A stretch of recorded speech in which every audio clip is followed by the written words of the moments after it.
Today I had the privilege of interviewing an almost 40-year groundwater industry veteran named Gary Hix. Now, Gary Hix is the owner of a company called Into Wells. He is a consultant that these days he spends most of his time helping well owners and doing consulting with well drilling companies in Arizona, where he currently lives. Now, you might recognize Gary from his massive amount of involvement with the National Groundwater Association.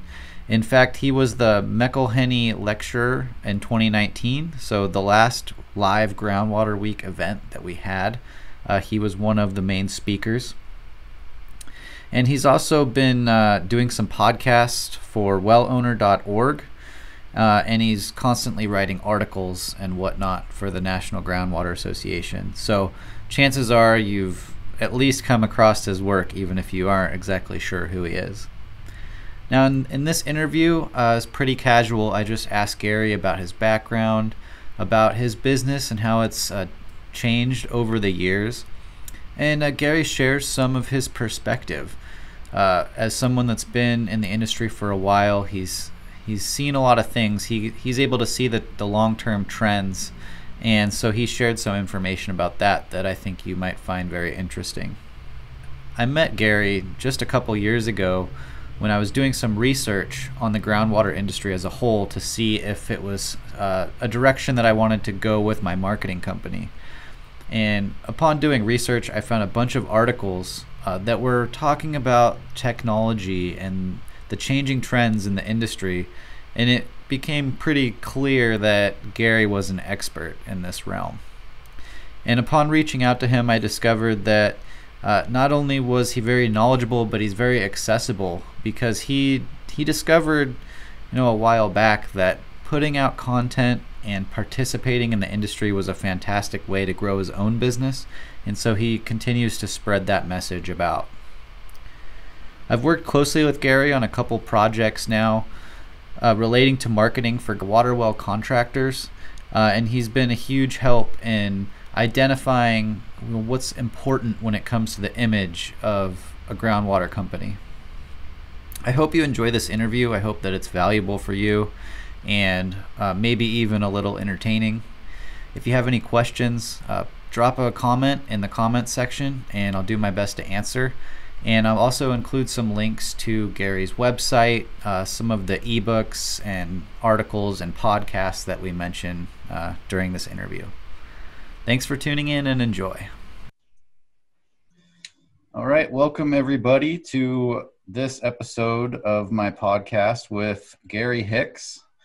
Gary Hix has been involved in the groundwater industry for a long time, and I thought it'd be really cool to ask him some questions and see what he's up to, and I'm sure that there's some really valuable things that we can learn from Gary. So, Gary, why don't you introduce yourself for our listeners? Well, thank you, Charles. And like I said, yes, I have been around the water well industry for a little while, as my gray hair and thinning hair would attest to. But over the years, I've had a lot of different things that I've done, I think, in the water well industry, not just say run one particular company from, beginning to end. So I've seen a wide range of things. I've been an active person in the water well industry on the national scale, from writing articles for the National Groundwater Association magazines and other magazines. And I'm still, even though I'm not actually now working in the drilling industry per se as a contractor, I'm no longer a contractor. I retired a few years ago to being a water well drilling consultant. I live in Mojave Valley area of Arizona, and I can still communicate and get in touch with people, and just got out on a well drilling job over the last month that we were working on here in Arizona. That was quite interesting. So I'm staying active, and I like to do things like this. Very cool. Yeah, it's funny you mentioned that you've written for the NGWA, because that's actually how you and I became acquainted. I was doing some research and hit Google and was searching for some things, and your article was, I think, the first thing to pop up. And I read through that and I liked what I saw. So I sent you an email, and here we are, gosh, like maybe almost 2 years later. Yeah, it's too bad we couldn't have gotten together last December, but due to COVID-19, why we had to hold off. I know. It was still a decent event, though. They held it virtually, Yes. and you were there. What did you think of the virtual Groundwater Week? Well, it was you're able to get the information, able to get the continuing education points, which some of us need to keep our certified groundwater specialist standing. But it's just not the same thing. For me, it's all about the exhibit hall and the meeting of the people. I mean, I like going to the meeting rooms and conversing with people and learning from people. I continued to learn all the time. But the real thing is the candy store, the exhibit hall, looking at the equipment and staying up to date with everything that's going on. Yeah, I agree. I missed that exhibit hall this year. I think they tried to do like a virtual exhibit, but it's just not the same. Yeah, I wasn't able to participate in that. Something with this, I told you I had a project that was due, everything, all the work had to be completed by December 30th of last year. And we got the go ahead on December 8th. And it was 6 months of work that we completed in about 5 or 4 weeks of time. And it was exhausting. Oh man. I will say though, that event, I think it was really good for the education parts to be virtual, because I think people were able to make it to more classes. And I know while I was presenting, I saw people bouncing in and out the whole time. Mm-hmm. So I assume they were bouncing between a few different speakers. But that part was really cool. And people can even go back now and watch our presentations after the fact, which is kind of neat. That is a bonus for that type of a meeting, is that if it's permanently recorded, you can always, or it goes online, you can go back and see it again and again. Mm-hmm. So tell us about your origins in this industry. How did you end up working with water wells? Well, kind of quickly, one of my other earlier careers in my work ethics and so on was to be in the mineral exploration industry as an exploration geologist, geophysicist type person. And I was setting on core drilling rigs. So I moved over as I was working finishing up my bachelor's degree. I went to work for Tucson Water as a hydrologist intern, setting on well drilling rigs and water exploration drilling rigs. And from sort of that day on, 1979, I think it was, I went to work full time in the groundwater industry.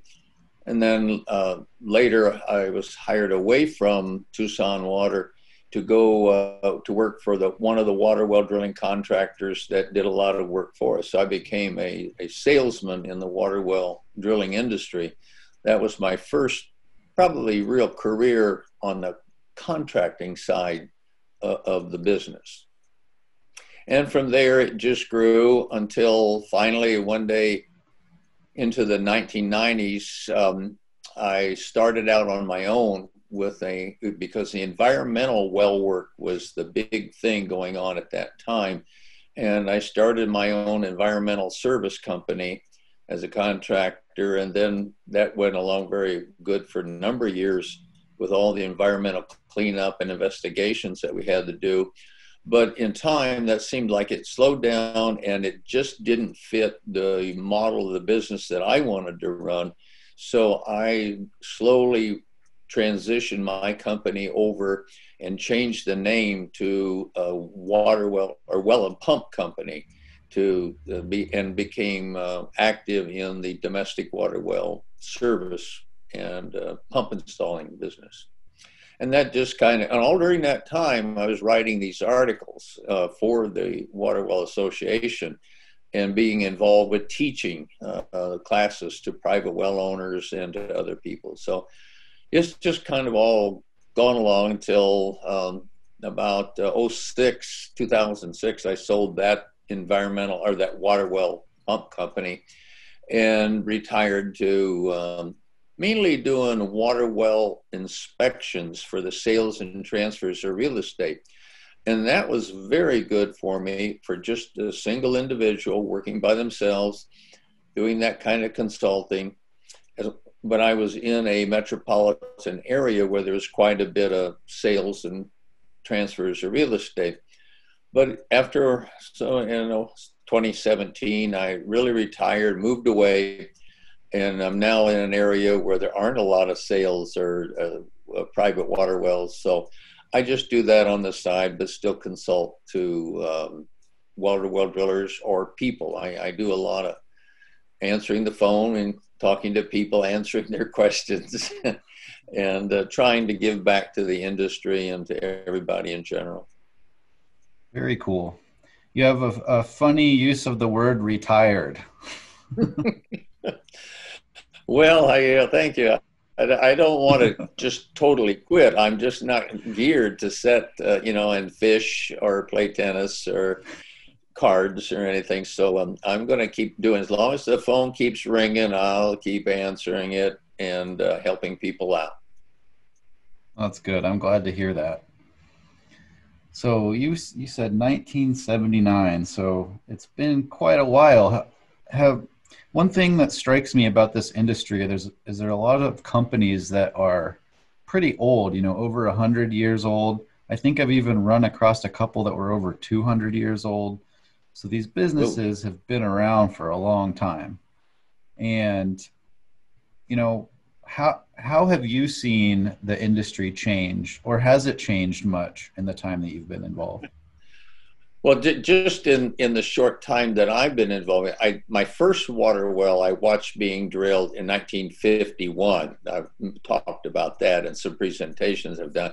But really, when I got started in it in 79, we were drilling with conventional rotary and reverse rotary drilling equipment. And yes, it worked. They were, some of the same brands that we have today, but they weren't all hydraulic. They weren't electric over hydraulic. They weren't as sophisticated as they are. They certainly didn't have computers on board as we do today, and all the things that they can do automatically. The pipe loading wasn't on. So, and that's just in the drilling side. But in the pump side, there's been a number of changes too, with the new equipment that's come along, constant pressure, variable speed systems, and I don't know, the magic that they've done. And even the drop pipe has changed, and all the gadgets and everything that goes with it. Now, when I was speaking about that in that 2019, when I was the McElhenney lecturer, I called those things the intrinsic changes that had taken place, those things within the industry, the equipment, and also, I touched on it lightly, the employees have changed because by age, they're a different era. They're the millennials or Generation X and so on. And that's changing all the time, as well as the customer base is changing. But those things on the those are extrinsic. Those are the things on the outside of the drilling market that have changed too. And the fact that we have all this new technology and new equipment that we can use to get things done. I mean, the people are going by Facebook, Google, they're looking at us, looking for us in that way. And those are the things that have changed. New customers, new employees, and attitudes towards business, in addition to the technological gadgets that we have. Yeah, that makes sense. I mean, technology is changing the face of everything, but I can see that, drilling rigs and pumps and all that, as the technology changes, it's probably making it a lot easier to drill. And I know those rigs aren't cheap. No, they're not. What I've been watching them and what I know from firsthand with people that are buying them, they're very expensive. So that means that the business, that if you're in the business today, in the well drilling business today, you have to know your market. You have to have the piece of equipment or collection of equipment that fits that market, that serves their needs. And if you have some of that expensive equipment around, I think you really have to be hitting the market at the top of the, the biggest, customer in the territory, you might say. You have to stand out because, you've got to keep making those payments on that equipment. Mm-hmm. And how would you say that companies can stand out and get noticed? Well, by looking at their image, I mean, sometimes the simple thing is just calling your own company and asking for yourself and see what you get, on the phone. That's where a lot of the work comes from. Look at yourself in Google. Google your company, see what the people are saying out there about you, because there's not just your website that's out there, but there are a lot of listings about your company, and some of them I find are just totally inaccurate. Like, for instance, people think that because I have wells in my company name, they think that I'm in the oil well drilling business, and some of those search engines will put me in that category, so things like that. So keeping up with technology, keeping up with market trends, of how people go looking for services. Remember when we used to use yellow pages and you walked your fingers through the yellow pages? Well, not that anymore. It's Google or one of the other search engines, and you have to be found. Yeah, that's something I talk about all the time. Being a marketing company, we live in the realm of Googles and Facebooks. But this industry, compared to others, has been a little slower to move online, wouldn't you say? Yes, I have. It's just part of the nature of the people, and like you said, some of these companies are fourth and fifth generation families that have been running the business, possibly from the same location, maybe not from the same building, but in the same market area all these years, and thinking that it's going to continue to go on as long as they don't change it. I mean, they have the concept that if it isn't broken, don't fix it. Well, that's fine if the beach sand isn't washing away, from the front of your house, sort of thing. Is that if the tide is moving, you better recognize it. You better pay attention to it. That's a really good analogy, the sand moving, because that's like getting customers is the foundation of any business. And if you can't get customers, then the business will cease to exist. But I still talk to a lot of well drillers, pump contractors, that they still use yellow pages and it still works. And I'm always glad to hear that it still works, some places. But the trend is definitely moving online. So that's what we've been helping people with. I know that you used the internet to get the word out about your business into wells. Do you want to talk about that a little bit? Well, yeah, no, I certainly don't mind. As I said earlier, that when I became a one-person consulting business, I thought, well, I needed a name, and I've always felt that the name of the business identifies, what you are, who you are. Now, a lot of people choose to use their own personal name. When I started my first company, I called it Saguaro Environmental Services, and that's a saguaro cactus in the background here, behind me. And everybody in the Southwest knows what that is. But when I left that and started another, just the plain consulting business, people ask me, what is it you're going to do? Or what do you say? Well, I'm just going to be into wells. And into wells, I thought that's neat. That's what I'm going to call it. It's quick, it's easy, and people can identify with it or misidentify if they think I'm into oil wells. Have to put not oil on the front of your website. Well, if they do look up intowells.com, then they'll see right away that it's a water well, not oil well. Cool. So let's see, you've been speaking at like NGWA conferences and educating. How long have you been doing that, and how did you get into that? Well, I have 10 years back roughly. I started that. The people in the University of Arizona, based there in Tucson, knew me, and one or two people there in the cooperative extension group had gotten my name. And he said, why don't you talk to this person and see what they do? They are interested in outreach to the private well owners. That's kind of like part of their mission, is to reach out and help rural private, and that's primarily what we're talking about, rural homeowners. And one of them did, and they asked me if I would come and join them when they were teaching workshops, because as they were teaching these workshops to private well owners about private water wells and the management of it, they would get questions that educators weren't qualified to answer, because they didn't have the experience of physically working on private water wells. What were the controls like? What does it take? So they brought me in for a little section. Ask the well driller, come on in and take our workshop, and we can ask the well driller. And I was the token well driller there to answer their questions. And then over the years that just kind of grew, and I just worked into doing a portion of it.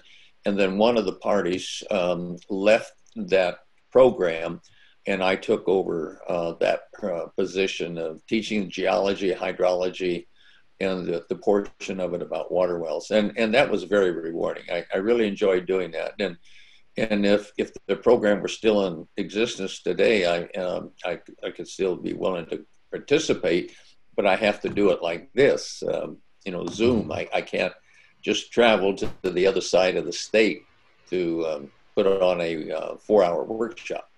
Mm-hmm. That's one of the great things about, I call it a silver lining of the whole COVID thing, is that a lot of people are moving online with this kind of stuff, and it makes it possible for people like us to telecommute all over the place and give presentations where Right. we wouldn't be able to do that at all without it. So this is kind of an interesting question. Maybe you'll have a good example or maybe not, but like what mistakes do you see people generally making in this industry right now that might be holding them back? Well, I would call it the image that they present, the image that the customer sees them at.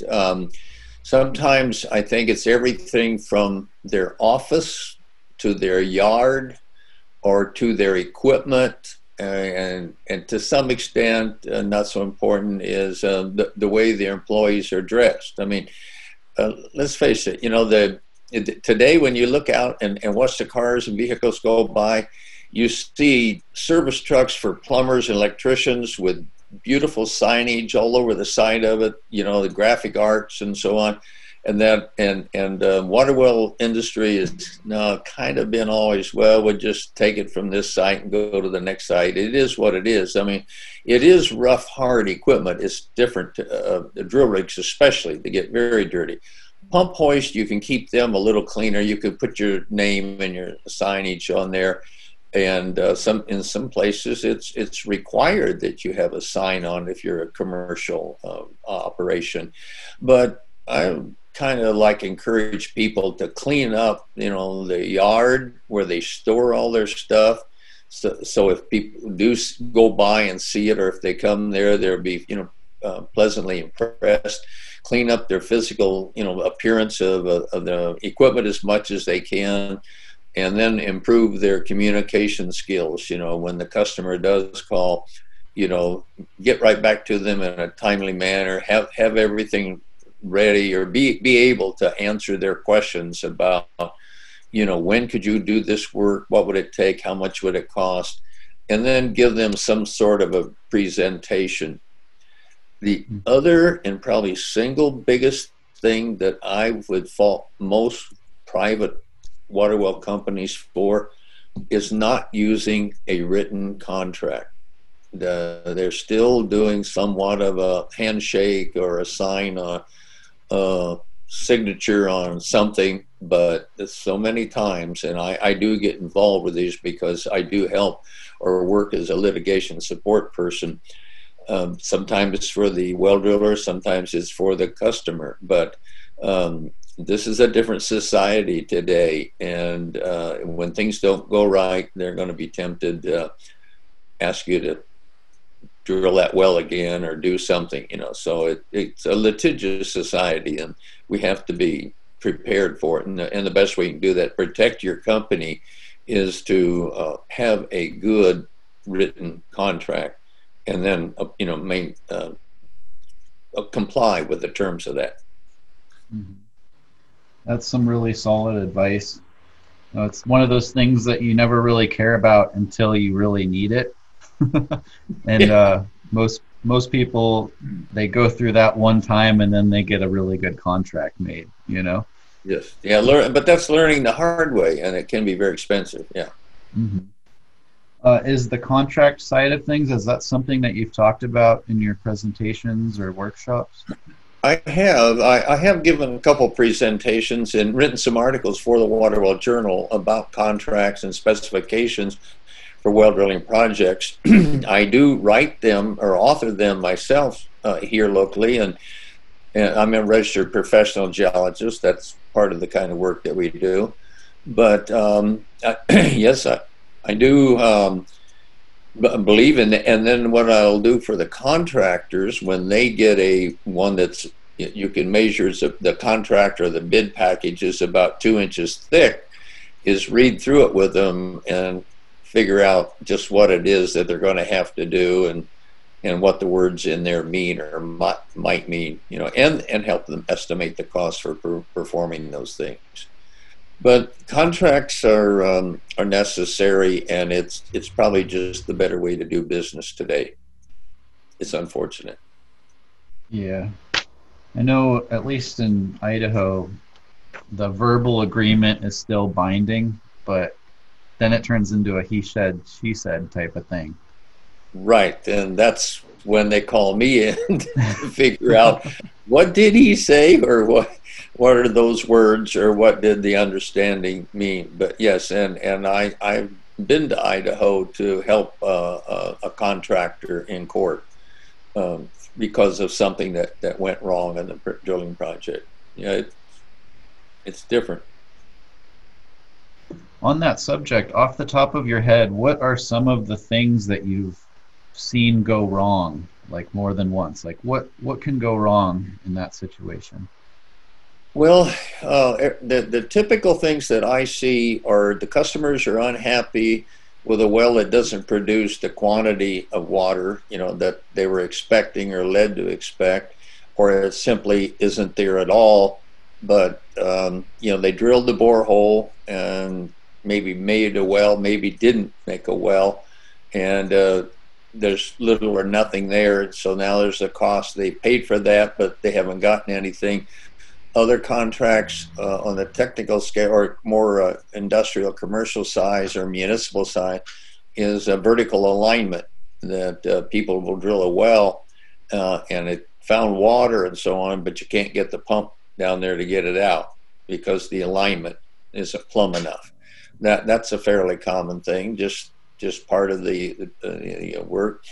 Other thing would be not getting the project done in time, sometimes due to circumstances beyond the driller's control, but it puts you in trouble with liquidated damages on the end of a contract because you didn't get it finished in time, because other things were planned to start right after the well was drilled. They've already ordered the pumping equipment, they've got the storage tank on site, and you're still there drilling the well, and all these other things have come to a stop because you haven't got the well finished because you had a twist off or a cave in or something.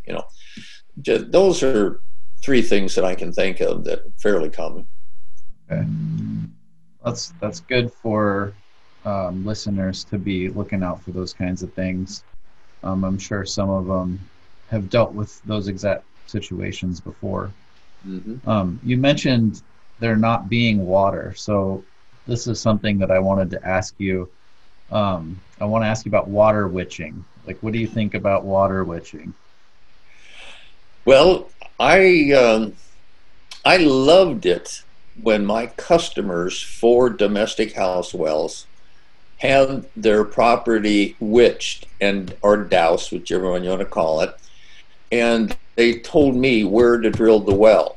I love that because it relieves you or the contractor of a great deal of the results of the outcome. Because hey, this is where you told me to drill. So I drilled there, and there isn't any water there.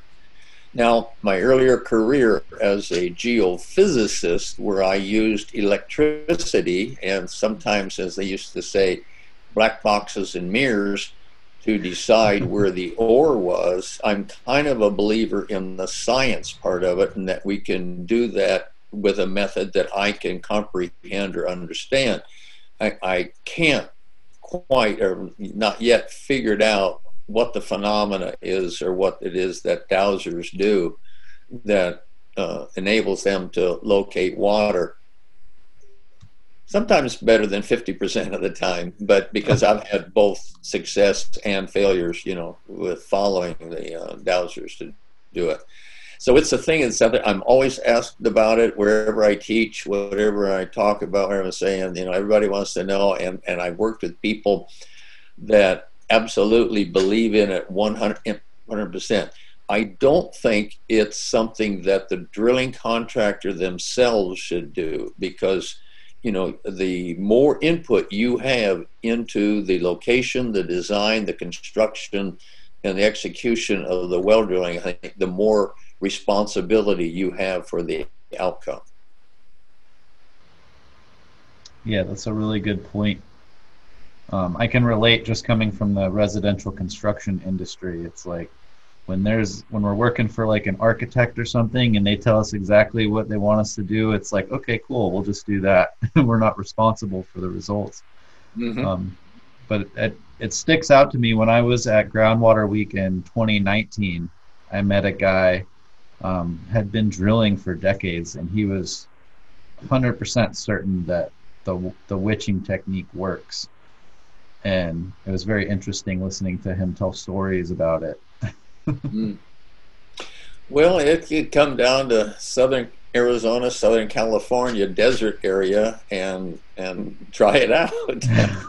Because, but I do. If I had a better explanation of how it worked, I would be more comfortable with it. But I'm too much of a scientist to use just that sort of thing to locate them.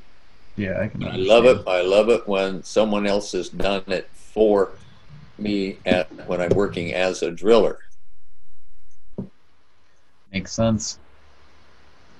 So, and from your perspective, you've been in the industry a while, you're pretty involved. What kind of major trends do you see happening?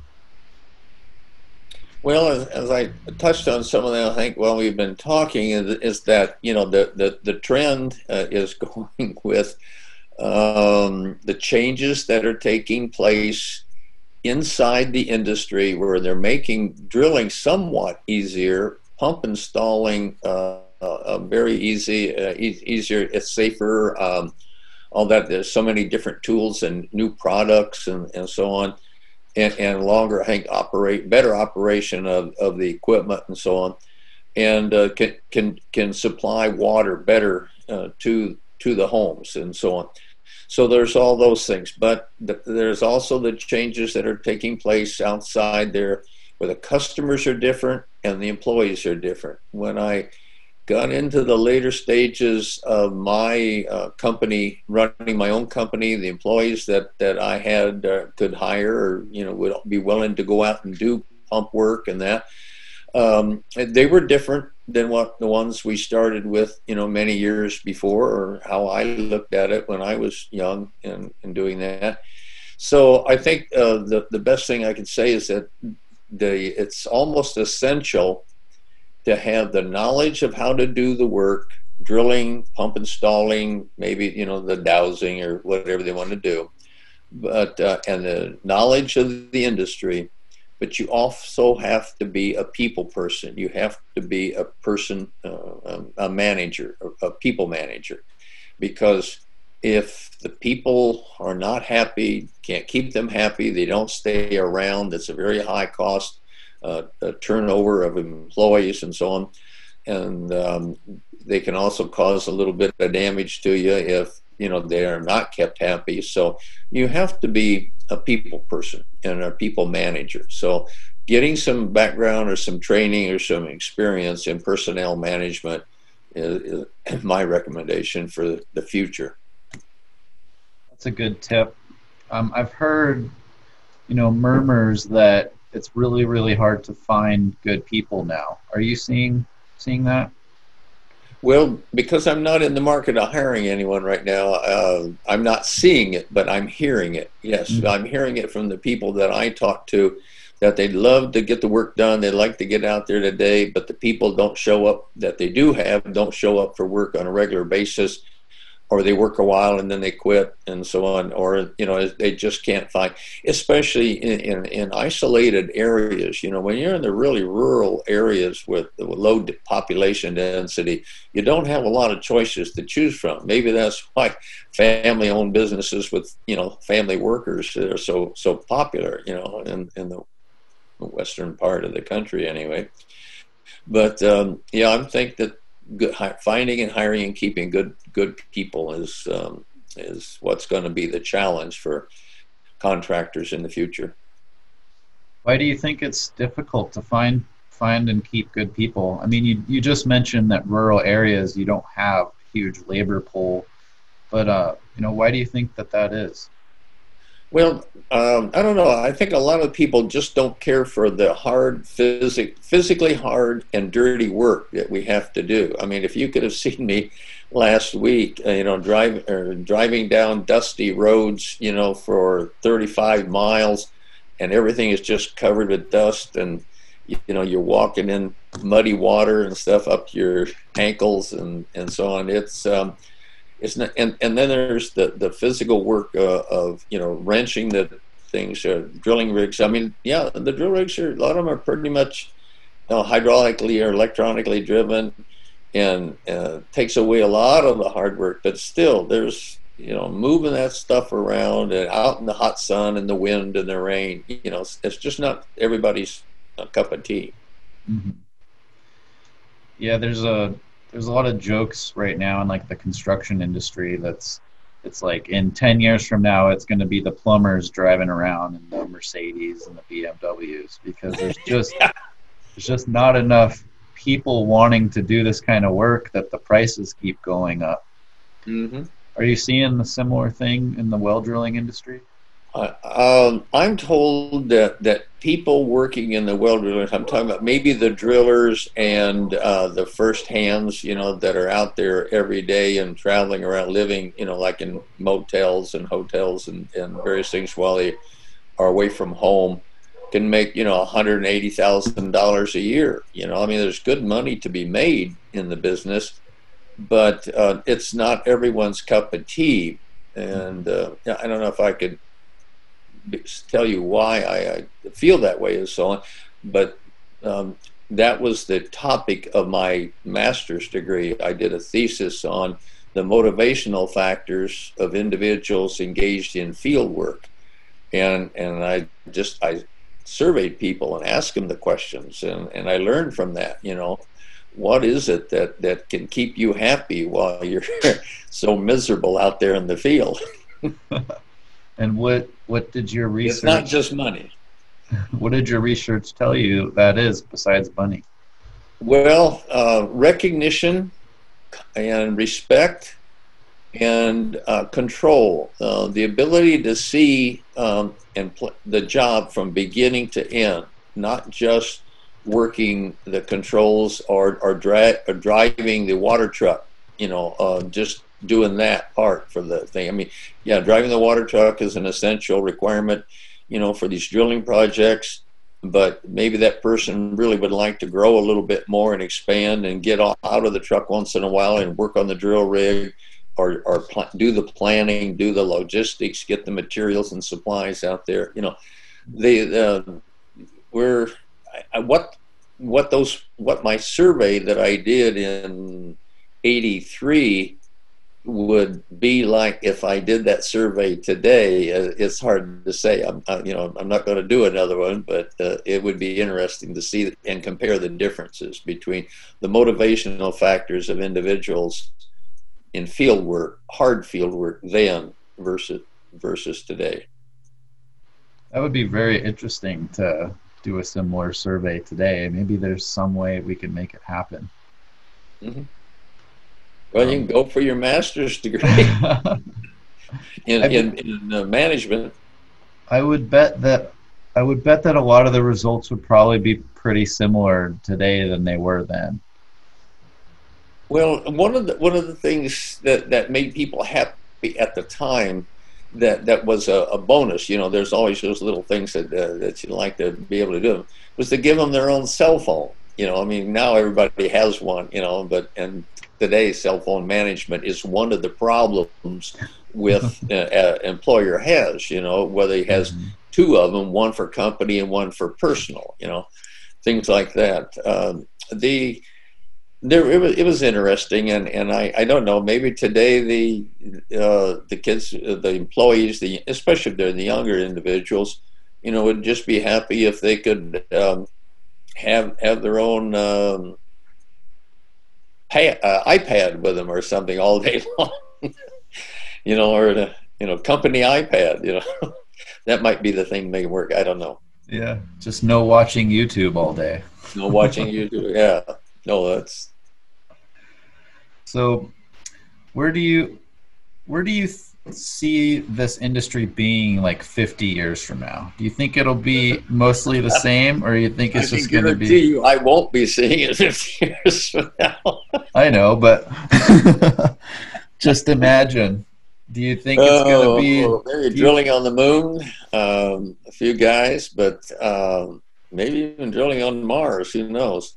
But water is essential. Water is life. And the project that I just recently worked on and hope to get back to is drilling water on the Navajo Indian Reservation. I never, in all my career, I didn't get to go out of the country overseas anywhere and drill water wells. But here in the latter part of my career, I have been involved now with the drilling of water wells on a Navajo Indian reservation. And I can tell you that I had no idea how much water means to them. We were making wells up here until just the end of the 2020, where for people that had not had running water in their home ever. We go all around the world to bring water to people, but we still have people here in the United States that don't have running water in their homes and running water to grow their food with. And that was very rewarding. And I'm glad I got to participate in that project. But there's a lot of work to be done at home and abroad to bring water to people, because it is such an essential element. Without life, without water, there is no life. So we have to do that. And the changing in the Earth's climate and so on, just the slow trend is obviously making it more of a challenge every place you look, to find water and to get and to keep water. And the demand for water, it's for agricultural and for homes and for municipalities and everything else. So there will always be a market for well drilling services and pump installing services. And I would encourage a lot of people maybe just to start out with the pump side of it first, because engaging in the water well drilling side, is a bigger investment, financial investment. If folks wanted to get involved doing projects like you're doing on the reservation, do you have any tips for getting involved in those types of things? Well, right now, it was a non-governmental organization that we were working with, but they did get funding. But any program that can fund domestic house well drillings wells, simple wells, and some of them were not more than 100 feet deep, so they weren't challenging wells. But there are places where that's just all that they need is 100 or 200 foot well, and it doesn't take a great deal. But no, that it just needs an organization that's dedicated to, serving our needs here at home and not just the people in other countries. Very cool. Yeah, that's one of my favorite things about this industry is that it's so core to human life, and it's kind of ironic, but people don't even really ever think of it until they don't have water, Yeah. and I was guilty of it too. I had no idea about well drillers or anything, a few years ago. And then once I discovered it, it's like, how did I miss that? Yeah. It's been right there in front of your face all the time. Yeah. Yep. So No, it's a good industry. It's I've always referred to it as a niche market, and I've coined the expression there are riches in niches. So that if you can fit your business into that niche that is available to you, then you're going to do well. yeah, I think that's the article that I found of yours originally was the riches and the niches thing. Mm-hmm. Mm-hmm. So are there any writing pieces or any projects that you're working on right now that you'd like to talk about? Well, I'm still working on some. There's some podcasts that I do with the NGWA under the the private well side of the NGWA. I'm forgetting that. Let's blank that out. Okay. But the one I mean. The well. Yeah. Is it the Well Journal or? Well, not the magazine. They have on their site the. I'm blanking out on the name under pressure. The part off to the side for private well owners to get information on that. Let's cut this part out. No worries. Until I find the name. Okay.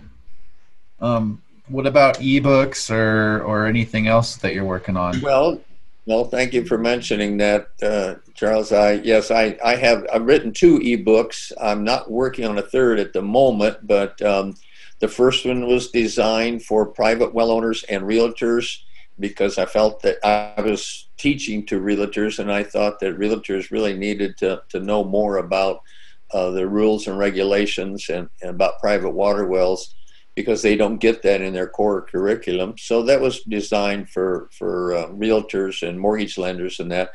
And then the other more recent one is the one for shared water well managers, because there wasn't anything out there that I could see that would help a well manager be better prepared to, run the business of sharing this water well, collecting the money and making the payments and doing the maintenance and ordering the work and so on. So I wrote one about shared water wells, a guide for managers. But there's plenty of things to write about, and to do. It's just a matter of working that in with the timing and finding time and finding the theme to write about. And if folks want to see these ebooks, where can they find them? Well, on my website, Into Wells. I don't have the logo handy or the website, but intowells.com, is my website, and they're welcome to contact me through there. That's the easy way, and I'll get back to them with a question or anything I can do. But those 2 ebooks, there are links on that website to take them to it. Okay. I'll be posting this on YouTube, so I'll make sure to link to your website below in the description, so if people want to find it, they can. Okay, thank you. Yeah. Do you have any questions for me? No, I'm glad. I'd like to praise you for what you're doing because you've taken a brave step to market to water well drilling contractors, people that probably no one else ever thought of that niche market before, and said, I'm going to see what I can do to help water well drilling contractors. But you're it's useful, and you can do them a lot. You can do a lot of good for them. Well, thank you for that. You were, I think, my first customer in this industry, but since then we've worked with many drillers and pump contractors and even some water treatment companies, and we've found that our fundamental marketing approach works really well for this type of company, especially in rural areas. Like you mentioned earlier, just having a professional appearance and then being able to be found online is typically enough for well drillers and pump contractors to keep the phone ringing. Yeah, and there's not going to be any less need for water in the foreseeable future. I don't see it. As a matter of fact, thank you. I think it's about time for me to have a drink myself. Awesome. Well, thank you so much, Gary, for doing this podcast with me. It was really nice to be able to talk to you. It's been a pleasure. I enjoyed it. Cool. Well, this will go up on YouTube, and I'll make sure that I send you a link, and maybe I'll even send it to the NGWA and see if they want to do something with it. Sure. Yeah. Well, I consider this my release form. Real quick, can you just talk about the podcast that you're doing with them? I'm interested to know. The NGWA has something on their website called wellowner.org.